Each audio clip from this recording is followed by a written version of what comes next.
తెల్లవారితే చక్రవర్తి అయి రాజ్యము నేలే రామయ్య.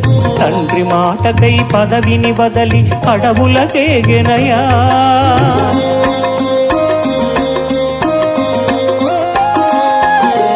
మహిళ జనులను కావగ వచ్చిన మహావిష్ణు అవతారమయ. ఆలిని రక్కసుడపహరించితే ఆక్రోశించెనయా.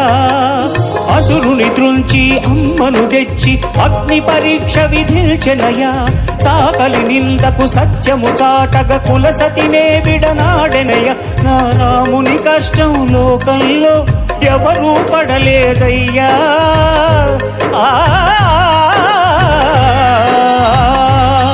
నా రాముని కష్టం లోకంలో ఎవరూ పడలేదయ్యా. సత్యం ధర్మం త్యాగంలో అతనికి సరిలేరయ్యా. కరుణా